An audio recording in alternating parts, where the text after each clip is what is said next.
This YouTube channel right here got monetized in 45 days, and within the first year, it made me more than $100,000. Now, this isn't my first rodeo. I've built multiple six-figure YouTube channels over the last couple of years, and I've helped thousands of other people do the same thing.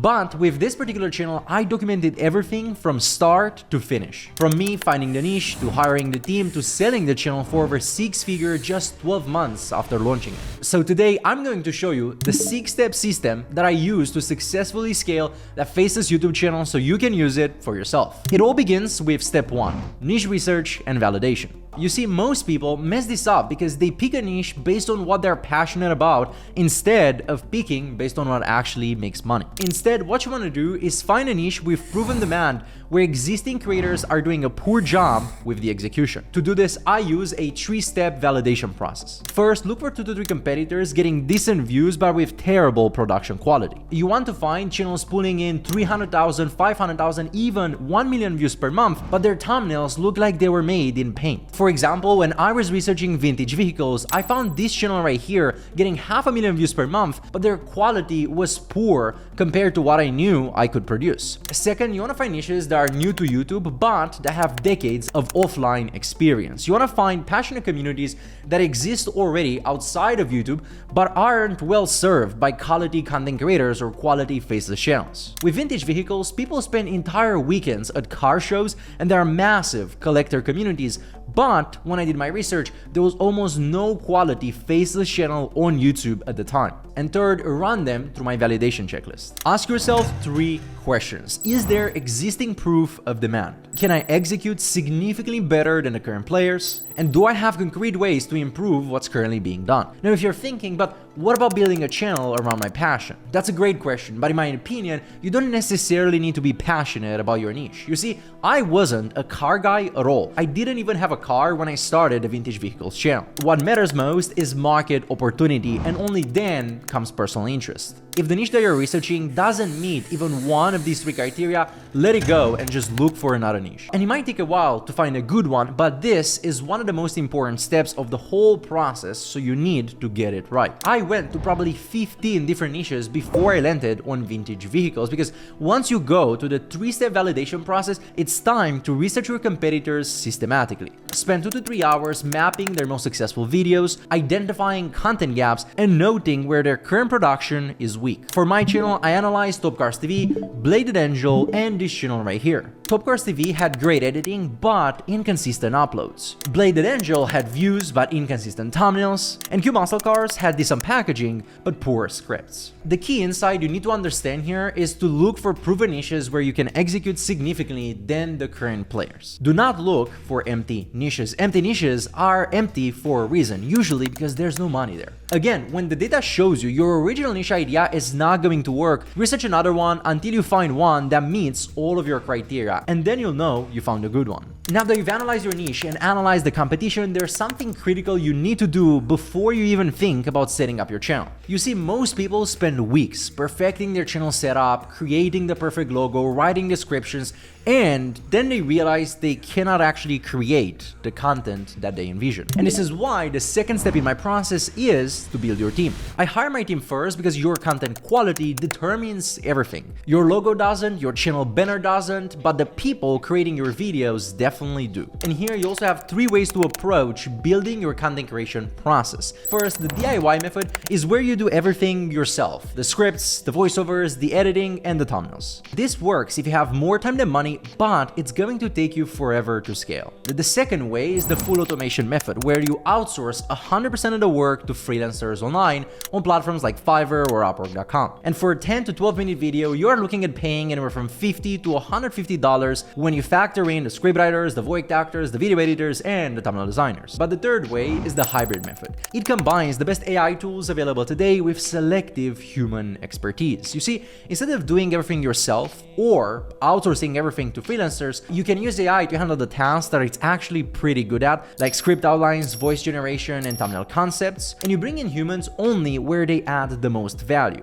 And this approach gives you the best of both worlds: significant cost savings and speed, while maintaining the quality you need to actually make money with this business model. Now, if I were starting a brand new channel today, I would go with the hybrid method. Here, I would use AI to research faster, but not to avoid research. I would use AI to write the outlines faster, but not to avoid writing. And I would use AI overall to just help me speed up the content production process, but not as a replacement for creating, because that is not going to end up well. But actually, let me show you exactly how I would do it in practice. For scripts, instead of paying $20 to $40 per script, you can use AI tools like Claude, Poppy AI, or Subscribers to write pretty damn good scripts yourself. But of course, you cannot just use prompts like write me a YouTube script. You need to give these tools the right prompts and the right context. I tell AI exactly what hook style to use, what retention techniques to include, and what tone of voice to write in. And with that, in about an hour per day, I think you can easily handle this yourself and save hundreds, maybe even thousands of dollars per month. Now for voiceovers, this is where I think AI really shines. I think tools like 11 Labs let you clone your own voice or choose from thousands of professional voices for incredibly cheap. If you're on a budget, you can start on their free plan, and honestly, most people won't be able to tell the difference between the AI voices and real voice actors anymore. The quality has gotten that good. Now for thumbnails, AI tools like Midjourney, DALL-E, or more specialized tools like Pixels can create professional design concepts in just minutes. You might need to polish them up a little bit or add some text in Canva's pre-plan, but you're talking about work that used to take designers hours, and you can now do it yourself in less than 30 minutes. But when it comes to video editing, I still recommend hiring someone, because while there definitely are AI tools that can animate images or make editing simpler, they're not quite yet there for the quality that you need to generate views and get consistent money. Video editing is still where human skill makes the biggest difference. Regardless of that, if you decide to hire freelancers for any of those roles, here's my exact process. To hire scriptwriters, post on Upwork with the same exact template. We are looking for multiple people experienced in writing YouTube scripts for faceless YouTube channels in the niche. If you are a niche enthusiast, this is for you. I always like to say that I'm looking for more people because I find it's to expand the applicant pool. And it's also a good idea to include competitor example videos in your post. Say you're looking to create content similar to and link the successful channels you analyze during your competition research. Now, once you have your scriptwriter applicants coming in, it's time to test them. Ask for a sample and be okay to pay if needed. Now, if you're in a tight budget, you can reach out to usually, let's say, 100 people, and about 10 of them will do free samples, but the quality is often better when you can compensate for them. Do not look for perfection, but look for someone who understands the audience and can write so that the viewers stay glued to the video. When I tested scriptwriters for vintage vehicles, the winner wrote scripts that started like, imagine yourself transported back to a golden era of cars. And that showed me that she understands how to create that nostalgic feeling that my audience wanted. When it comes to video editors, look for people who can handle 20-minute videos with retention hooks every 3 to 4 minutes, because the algorithm currently loves long-form content if people actually watch it. You want to budget around $1.5 to $3 per minute of edited content. Now, when hiring thumbnail designers, this is where you can start cheaper and upgrade later, or better yet, use AI to handle this yourself. You can begin with someone who can create a consistent style, then it reinvests more into this as your channel grows. And an overarching rule, guys, when it comes to hiring people, focus on portfolio quality over price. Yes, you will pay a little bit more upfront for human team members, but quality people pay for themselves relatively quickly. For example, I started paying $25 and eventually $30 when other people were just charging $15, but my initial scriptwriter generated content that consistently got more than 50,000 or 100,000 views per video, and I quickly make my money back. And a pro tip here, always hire one key person first, then always ask them if they know anyone else in the space, because networks matter more than individual skill. My scriptwriter introduced me to an editor, and then the editor introduced me to a thumbnail designer later on. Because finding your best people could take time and a little bit of trial and error, but never wait for the perfect team before you start executing. You want to build while you create. Now, once you got your team locked in, now it's the time to set up the foundation that's going to make or break your entire operation.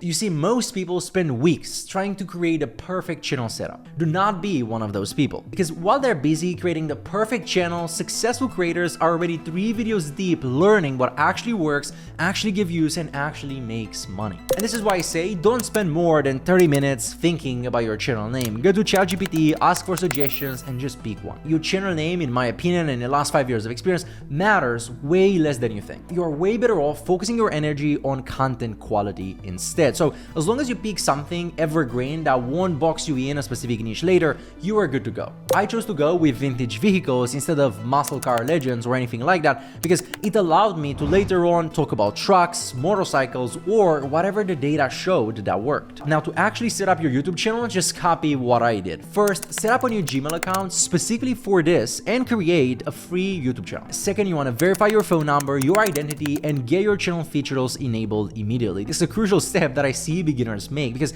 this gives you access to longer uploads, custom thumbnails, and essential features. And third, set up your content management system. I use Trello boards for content planning, team communication, and video pipeline management. This might sound fancy and not needed in the beginning, but trust me, you'll prevent so many bottlenecks when you eventually scale to 3 or 4 videos per week. That being set up, you want to plan your first batch of content before publishing anything. I usually plan for 3, 5, maybe 7 or 10 videos before the first one goes live. What this allows you to do is not scramble for video ideas and can maintain consistent uploads with ease and peace of mind. For your first video now, I recommend you launch with good enough quality rather than spending every single second perfecting it. And this is because at this point, you're really just testing the waters. I think it's much better to post, get the data, and then improve over time by posting consistently and testing and trying to make tests better and better every time. So when you're starting out, make systems and consistency your focus, not perfection. Avoid the mistake of over-engineering the setup instead of getting content live because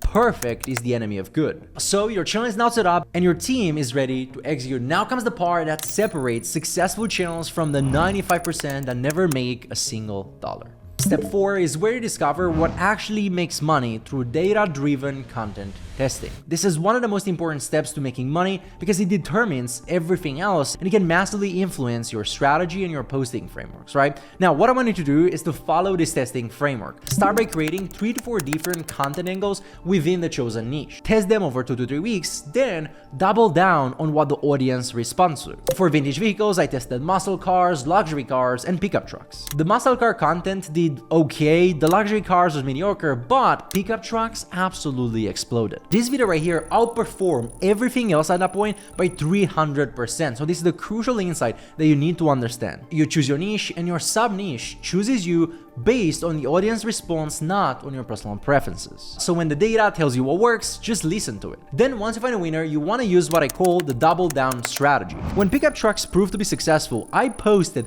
5 more pickup truck videos in the next 3 weeks. This aggressive double down accelerated my growth because most people do this backwards. They post one successful video, then go back to testing random stuff. Don't do that, and instead, when you find something that works, you want to squeeze everything you can out of it. Then you can find your second winning angle through systematic expansion. Test content that is similar to your first winner. To give an example, testing Jay Leno's car collection led to my celebrity vehicle sub-niche, and now I had 2 proven content pillars. What I want you to look for when you're testing is to identify what time periods, what personalities, or what specific angles your audience resonates with, so then you can create more content around those specific patterns. Do not be one of those people who find one video that gets them maybe 50,000 views or 100,000 views and they think they've made it and they keep making the same video over and over again until it stops working altogether and they quit their entire channel because they think they failed. That's not how you turn your Faceless channel into a real business. That's how you stay stuck making pocket change while your competitors scale past you. I truly believe that the difference between channels that make a few $100 a month and channels that generate serious money, so thousands or tens of thousands, is what they do after they have found their first winner. Because finding winning content is just step 1. Turning that into consistent revenue is a completely different game. And that's why step 5 is all about scaling. This is where you go from testing content to building a real business. Now, to scale what's working and turn it into consistent revenue,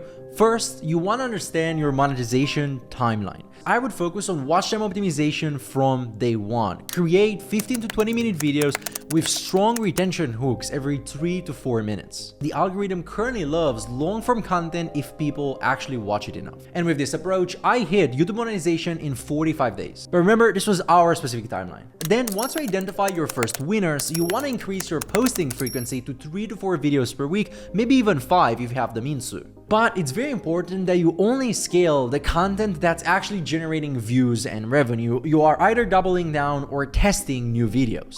And now, just to give you an idea of what's possible if you follow this system, here's how the revenue of Vintage Vehicle progressed over time. Month 2 was our first $1,000 month, and this came from the pickup truck content alone, which proved that the model worked. By month 5, we hit $5,000 monthly by adding our second sub-niche to the niche, which I remember correctly, it's the Jay Leno sub-niche, and then posting consistently at 3 to 4 videos weekly, sometimes again trying to do 5. Month 6, we reached $8,500 a month by expanding our content to include proven formats like vintage trucks and motorcycles. So we got to about that $100,000 per year running in about 6 months, but it's actually in month 6 where Vintage Vehicles peaked at $17,000 monthly, mainly because we found more winners, we found more angles, more formats, and this was celebrity car collection. You see, I kept testing and expanding our successful sub-niches rather than just squeezing the same type of content over and over again. And don't get me wrong, we did that in the beginning, but eventually if you want to grow, you need to test more and just rinse and repeat the process. And as I mentioned earlier, each successful sub-niche gives you more budget and more room to test the next one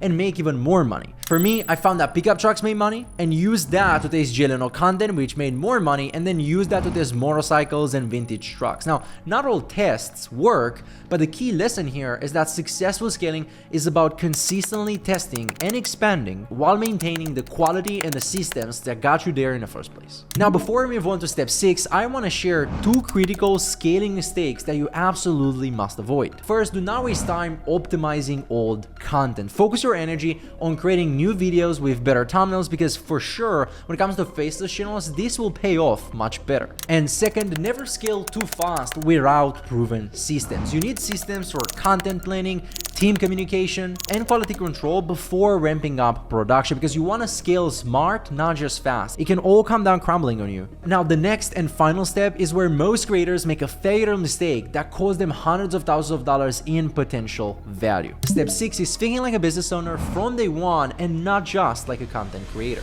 And look, even if you plan to never scale your channel, these principles will make you more profitable and more sustainable in the long term.